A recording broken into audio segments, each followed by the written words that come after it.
Hey everyone, before we dive into tonight's twisted tale, I just want to say thank you. This channel has grown because of you, the night owls, rule breakers, and horror fans who keep coming back for more. If you want to take it even further, consider joining the Sinister Elite.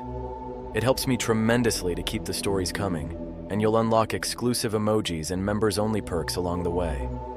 And if you're looking for horror that goes beyond strange rules, check out my new channel, Sinister Shadows. It's where the darker, weirder stuff lives. The link's in the description. Make sure you're subscribed to both channels, drop a like, and if you're brave enough, join the Sinister Elite. Now, on to tonight's story. Just remember, follow the rules, or end up in the story.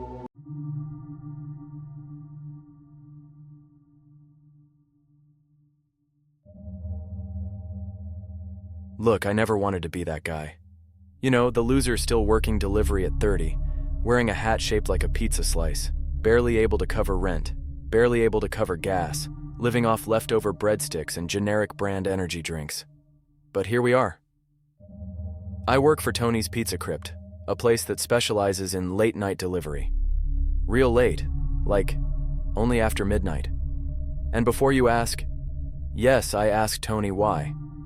I asked during my first interview when I was still bright-eyed and desperate for rent money. He said, "It's a niche clientele. They tip good. You'll get used to it." What he didn't tell me is that our clientele aren't human, not even close. Now you're probably thinking, why not just quit? Simple answer, the money's too good. I clear more in tips in one night than most people make in a week. And Tony? He pays in cash. No taxes. No questions. Just one rule. Follow the customer's instructions exactly. Always. Or you won't make it to morning. It's literally stapled to the inside of my car door, right next to the grease-stained map of our approved delivery zones, which, by the way, includes places that do not show up on Google Maps. Anyway, tonight started normal. As normal as this job gets. First delivery? Some three-fingered creep in a rundown motel. He tipped me with a handful of teeth. Again. Not even human teeth. Second delivery? An invisible thing at a bus stop that only communicates via knocks on the window. Left a fat tip. Smelled like sulfur and pickles. Whatever. Third delivery? Some Victorian-sounding guy who lives in an apartment with no lights, no furniture, and a weird stain shaped like a screaming face on the ceiling. He always tips exactly $6.66. It wasn't until the fourth order rolled in that things started feeling off. Like, more off than usual. Tony flagged me down before I left. He's this greasy little goblin of a man. Always sweating, always chewing on something that might be jerky or might be, I don't want to know. "Hey, rookie, this one's special." "Rookie? I've been here 6 months." He just grinned. His teeth are way too sharp for a guy selling pizza. "Special customer. Big tipper. Follow the instructions. You'll thank me later." I looked at the slip. No address. Just a location. The alley behind the old laundromat, 12:33 a.m. sharp. And below that, in big red letters, "Do not look them in the eyes." Awesome. Love that for me. I pulled up to the alley about 10 minutes early. Dark. Quiet. Smelled like wet concrete and old meat. I killed the engine. Waited. At 12:33 on the dot, something stepped out of the shadows. Tall. Thin. Inhumanly long fingers wrapped around the edge of the dumpster like they needed it for balance. Wearing a stained trench coat like it thought that made it less noticeable. I could feel it staring, even though I made a point of keeping my eyes glued to the pizza box. Large meat lovers. Extra blood sauce? No garlic crust? Special delivery for, you?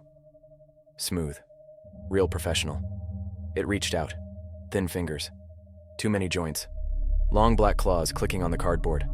I held my breath. Did not look up. The box disappeared from my hands. A crumpled envelope replaced it. Heavy. Cold. Cash, I hoped. The thing hissed something that sounded almost like thank you, but came out more like a leaking tire. Then it slithered back into the shadows. I didn't stick around to chat. Back at the shop, I ripped open the envelope. Cash. Hundreds. Enough to make me forget how close I was to needing a change of pants. Tony just laughed when he saw my face. "You're getting the hang of it, rookie." I didn't even bother correcting him this time. Instead, I grabbed the mop from behind the counter, the same greasy old mop Tony insists on keeping around even though we haven't cleaned the floors in years, and gave the front mat a half-hearted swipe. There's a weird brown stain near the register. Looks fresh. Looks moving. I don't ask. I never ask. Another order came through. Another weird instruction. Welcome to the job. If you've never made a pizza delivery while something invisible is breathing on the back of your neck, congratulations. Your life choices are better than mine. By the time I got back from the alley behind the laundromat, it was nearly 1 a.m. The shop was quiet, except for Tony watching reruns of Wheel of Fortune on a busted TV that only gets 2 channels. Game shows or static. "Another one for you, rookie," Tony grunted, sliding the slip across the counter without looking away from the screen. He never looks at me when he hands me the bad ones. The order sheet was covered in greasy fingerprints and something brown I didn't want to identify. Delivery address: abandoned duplex, corner of Dead Man's Alley and Bitterroot Lane. Instructions: knock exactly 3 times. Do not look inside the windows. If the customer is wearing a mask, do not deliver. Return immediately. The order was 1 large meat and bone lovers. No substitutions. You'd think a place called Dead Man's Alley would be a red flag. You'd be right. Unfortunately, red flags don't pay rent. I loaded up, grabbed the box, which smelled off, like raw hamburger mixed with copper, and headed out. The duplex looked like something out of a horror movie. Broken windows, peeling paint, door hanging crooked on rusted hinges. No lights, no cars. Just a dying porch bulb flickering weakly above the door like it was too scared to burn steady. I parked across the street, left the engine running. That's rule number 2 Tony taught me. Always leave yourself an escape. 3 knocks. Exactly. Something shuffled behind the door. Slow, deliberate, like bones grinding on concrete. Then the door creaked open, and there it was. Tall, thin, human-shaped. Wearing a mask. Not like a COVID mask. Not even a Halloween mask. This was some Victorian era, full-face white porcelain nightmare. Blank expression. Black holes for eyes. Cracks spiderwebbing across the surface like it had been used. I froze. The rule burned in my brain. Do not deliver. Return immediately. The thing tilted its head, waiting. Behind it, I could see movement. Shapes deeper in the house, crawling on the ceiling, stretching out long, pale limbs. None of them wore masks. I stepped back. Sorry. Wrong address. Smooth. Real professional. Again. I turned. Fast. Did not run. Another rule. Running attracts them. Back in my car, I floored it without looking back. When I returned, Tony didn't even blink. "You didn't deliver, right?" "Mask." He nodded, satisfied, like this was just another Tuesday. "You did good. Some of them wear masks because they're not ready to eat. Yet. Love that." He handed me another slip before I could question it. This one? House at the edge of the woods. Driveway will appear after midnight. Do not acknowledge the girl in the swing. At this point, I don't even blink. I just grab the pizza. Another meat and bone lovers. Extra marrow sauce. Classy. On my way out, I noticed the mop again. Same spot. Leaning in the corner by the fridge, watching me leave. I swear it wasn't there when I walked in. The house took forever to find. GPS kept glitching. Roads looped. Finally, just past midnight, a driveway appeared where there wasn't one before. Gravel crunched under my tires. The woods pressed in thick on either side. No lights, no birds, just silence and fog. At the end of the drive sat an ancient house sagging under its own weight, barely held together by rot and stubbornness. And there, right by the porch, was a rusty old swing set. A little girl sat on it, hair over her face, bare feet dragging slow patterns in the dirt, swinging, swinging, swinging, humming something off-key. Do not acknowledge the girl. Easy. I kept my eyes forward. Pizza box clutched like a shield. Knocked 3 times. Waited. Door opened. Nobody there. A hand emerged from the shadows inside. Long fingers. Nails like claws. Took the box. Another envelope appeared in my hand. Heavy. Wet. I didn't open it until I was back in the car. Inside, money, cash. Also, a tooth. Still bleeding. Nope. Not asking. Never asking. Back at Tony's, he smiled that too wide smile. You're catching on quick. Keep this up, you'll be around longer than the last guy. What happened to the last guy? Tony just pointed to the mop. Promoted. I didn't sleep well after that. I didn't mean to break a rule. I want to be clear on that. I've been following the instructions, I've been playing the game. I don't look in windows. I don't talk to the girl on the swing. I don't question why these freaks want pizza with extra marrow sauce at 2 a.m. But last night, I slipped. Tony gave me a slip. Same routine. No address again, just a description. The rust-red door at the end of the tunnel. Knock 4 times. Leave the pizza. Do not stay to chat. I drove to the tunnel. It wasn't on any map. It wasn't even supposed to be in this city. Concrete walls lined with graffiti that looked less like art and more like instructions. Symbols I didn't recognize. Warnings I couldn't read. At the end, a rust-red door. No hinges, no handle. Just there. Waiting. I knocked 4 times. Waited. Something opened it from the other side, but I didn't see who. Or what. Long, pale fingers reached out. Took the pizza. Left an envelope. On the ground. I should have left. That's what the rule said.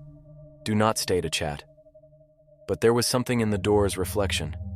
A glimmer in the cracked glass above it. A shape watching me. And like an idiot, I looked. Just a glance. But enough. Enough. Back at Tony's, the mop was blocking the door when I came in. Like it knew. Like it didn't want me to bring whatever I'd picked up inside. Tony noticed. You looked, didn't you? It wasn't a question. I didn't answer. He sighed, rubbed his face like he was tired of having this conversation. You'll see it now. In reflections, mirrors, puddles, windows. What is it? If you don't know, you ain't ready to know. Helpful. Thanks, boss. I drove home fast. Streets looked wrong. Too empty. Too still. Like the city was holding its breath.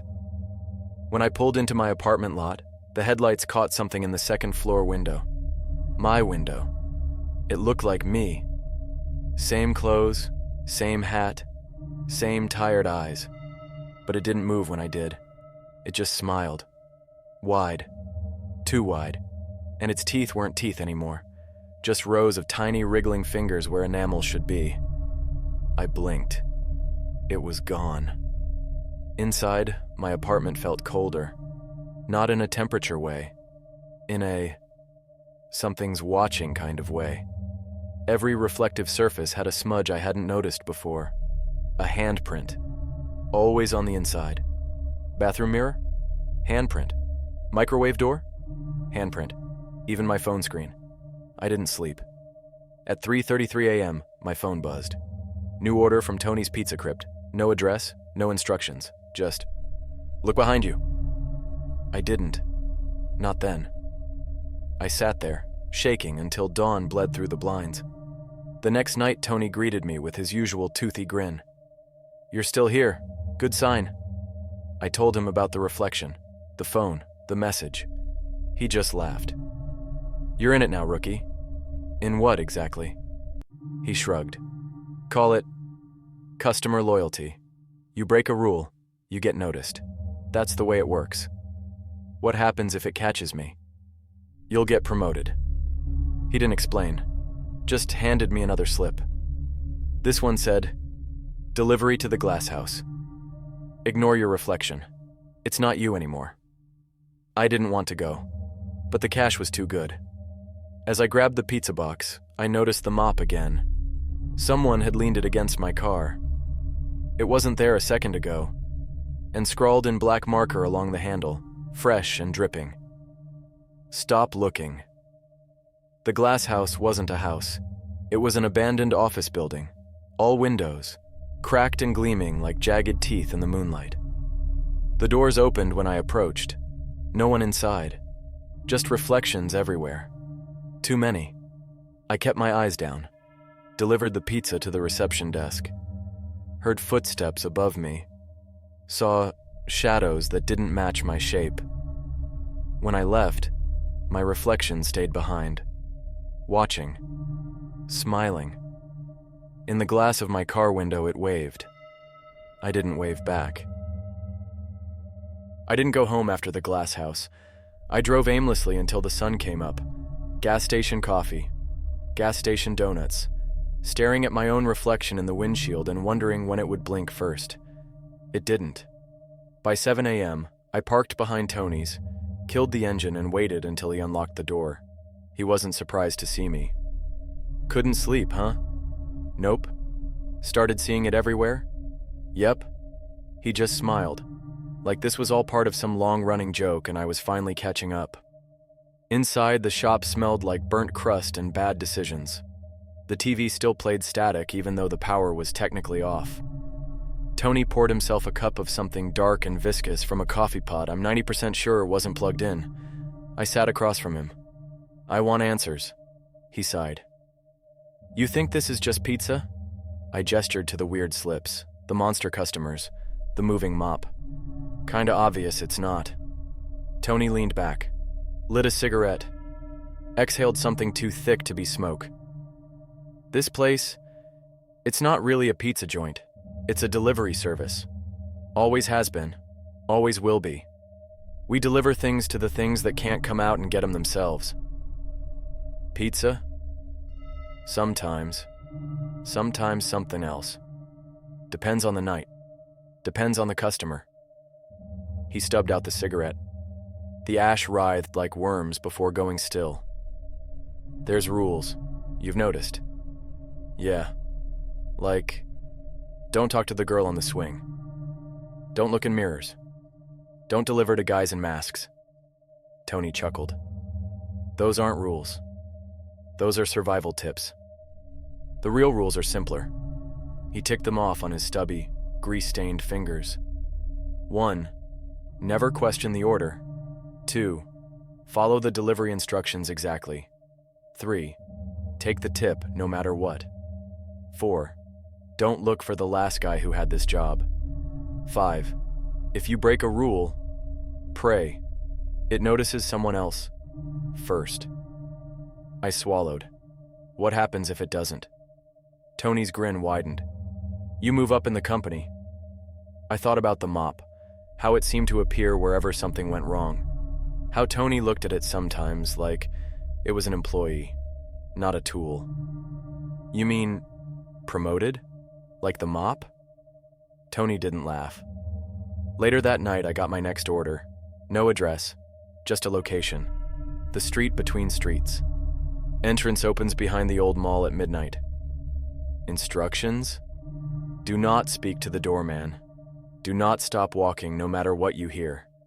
Deliver to the building with the red door. Easy. Right. I parked behind the mall. Midnight came. A crack opened in the graffiti-covered wall where there hadn't been one before. Inside, a street, gray, twisting, lined with buildings that weren't really buildings, more like placeholders, blurry, flickering at the edges. I walked fast. Shadows whispered. Shapes leaned out of doorways, offered things with too many teeth and too few eyes. I didn't stop, didn't look. The mop had taught me that much. The red door appeared suddenly, tall, thin, breathing maybe. I knocked exactly 4 times. It opened. A hand reached out. Thin, pale, familiar. It was me. But not. It took the pizza, left an envelope. Inside, not cash this time, not teeth, not bones. A key, rusty, cold, attached to a tag that read, "Your shift isn't over." I found my way out. Somehow. Back at Tony's, I slammed the key on the counter. "What the hell is this?" Tony looked at it, nodded. "Promotion." "To what?" "You'll see. When you're ready." The mop leaned against the fridge again, still watching, still waiting. Tony handed me another slip. This time it just said, "Bring the mop." I didn't want to bring the mop. I'm not sure it wanted to come either. But the slip said, "Bring the mop." And when I tried to leave without it, the mop wasn't leaning against the fridge anymore. It was already in my car. I didn't ask questions. I'm learning. The delivery location was not a place, not really. The slip just said, "The Gray Mile. Between here and nowhere. You'll know when you're there." Directions? None. GPS? Glitched out the second I started driving. 1 minute I was on 7th Street, the next, I was somewhere else entirely. Road stretched long and flat and gray under a sky that didn't have stars anymore. Just clouds, thick and black, pressing down like wet cement. Buildings lined the road, half-finished shapes, flickering in and out of focus. Signs written in alphabets I couldn't read.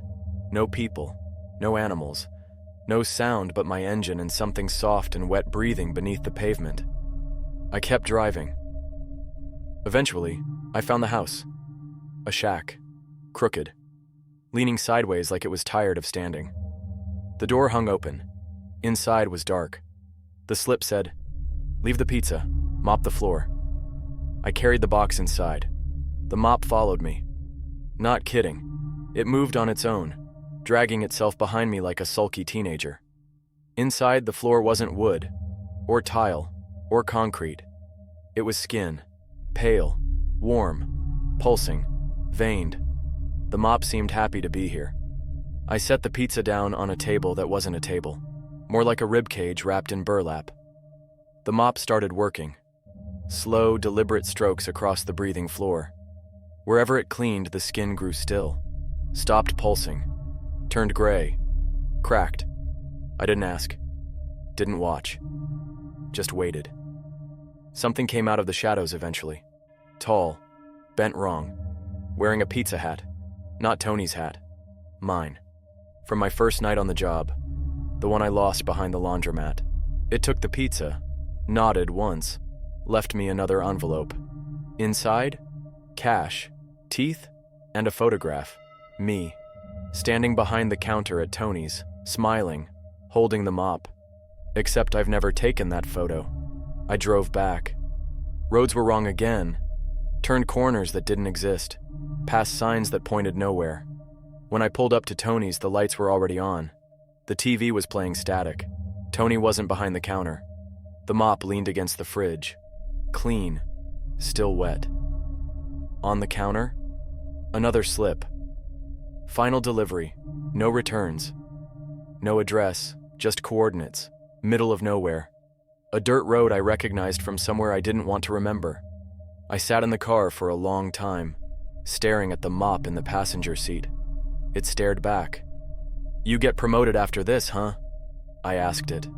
It didn't answer, but I think it understood. The road ended in a clearing full of stones shaped like teeth. A door stood, alone in the center. No house, just the door. I knocked. Once, twice, 3 times. The door opened. Inside wasn't a room. Inside was Tony's. The counter, the fridge, the mop, me, behind the counter, smiling, holding the mop. I stepped inside. The other me didn't look up, just kept mopping. Slow, deliberate, forever. I dropped the pizza on the counter, picked up the mop. The door closed behind me. I don't know how long I've been here. Days, weeks, hours. Time doesn't work right behind the counter. The mop doesn't talk, but I'm starting to understand it. You stay here long enough, you start picking up on things without words. Tony's not really Tony. Not anymore. Maybe not ever. He comes and goes through doors that weren't there a second ago. Sometimes he's smaller, sometimes taller. Once he had 3 arms and didn't seem to notice. The orders keep coming. No customers in the shop. Just slips, locations, instructions. I'm not delivering pizzas anymore. Not really. I'm delivering pieces, of places, of people, of myself maybe. And always, bring the mop. One night, Tony sat me down, poured me something from a bottle with no label. It moved in the glass like it was trying to crawl out. "Congratulations," he said. "For what?" "You've lasted longer than the last guy." I didn't ask what happened to the last guy. I already knew. The mop was his. It remembers. "You're almost ready for your own route," Tony said. "What happens then?" "You stop delivering, start collecting." The mop's handle is covered in names if you look close. Scratched in deep. Some in English, some not. One of them is mine now. I saw it last night. Fresh. Still bleeding. Tony showed me the real map, not the one behind the counter. The one carved into the floor beneath the freezer. Cities that don't exist. Roads that loop through themselves. Places where things wait hungry for delivery. Every mop has a route, Tony explained. Every route has a keeper. "You mean like janitor?" Tony grinned. Too many teeth again. "Call it what you want. You keep things clean. Keep things moving. Sweep up the mess. Collect what's left." "What's the mop made of?" I asked. Tony laughed. "You don't want to know." "I think I do. I think it's made of people like me. People who stayed too long. People who broke the rules. People who learned too much. My reflection's gone now. Doesn't show up anymore. Not in mirrors, not in windows, not in puddles. It's out there, delivering somewhere else, wearing my face, holding its own mop. Last night's delivery wasn't a place. It was a person. Tony handed me a slip with a name. No address, just coordinates. You'll know them when you see them. When I got there, I found a kid sitting alone on a curb, crying, holding a pizza box too heavy to be pizza. I traded with him, my box for his. He thanked me, said, "I hope you're better at this than me." Then he disappeared, into the ground, into the air. I don't know. Inside his box, a mop, smaller than mine, new, still clean. I brought it back to Tony. He looked proud. "You're ready now." "For what?" "To open your own branch." "Where?" Tony pointed. "Everywhere. The final slip is already waiting on the counter. Coordinates I don't recognize. Instructions I don't understand. Bring the mop. Bring the key. Bring yourself. And don't come back." The final slip burned cold against my skin. Not metaphorically, literally. The paper wasn't paper. It felt like old skin stretched thin, like something torn off a thing that shouldn't exist anymore. Coordinates, somewhere far from streets and maps and reality. Instructions? Simple. Deliver, accept, replace. Tony didn't say goodbye, just handed me the mop. Looked almost sad about it. "You've been good at this, rookie. I've been here too long to still be a rookie." He just smiled. "We're all rookies. Even me."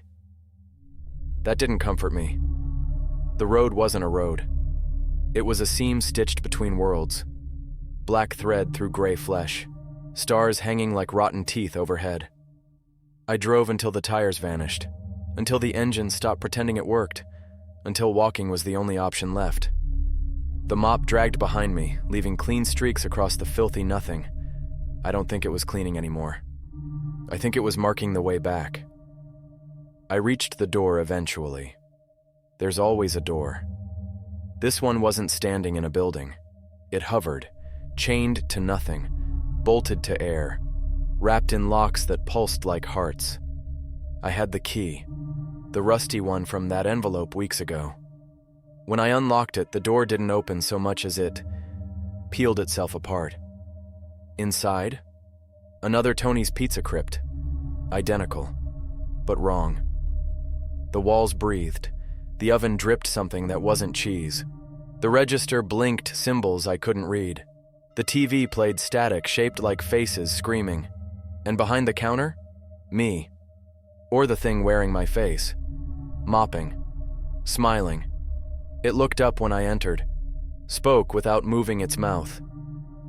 "You're here to replace me." I wanted to deny it. I wanted to run. But the mop pulled itself from my hand, stood upright, walked behind the counter. The other me handed it the bucket. The water inside shimmered, reflected a million places I didn't want to know existed. Deliver. Accept. Replace. The other me stepped through the door I'd come from, took my car, took my route. I took its place behind the counter, picked up the mop, started cleaning. Tony appeared eventually. Not my Tony. Not any Tony I'd met before. Just a shape. Wearing his smile. Wearing his name badge. "Congratulations, rookie. This branch is yours now." What happens next? You keep things moving. Clean up the mess. Deliver what needs delivering. Accept what comes back. Replace what's broken. And when I'm done, Tony's smile stretched wider. You'll know, or you won't. Either way, the mop keeps moving. Outside, the street shifts. New customers, new monsters, new rookies getting their first slip. Inside, the mop hums under my hand.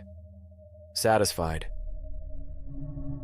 It's been, I don't know how long now. Days?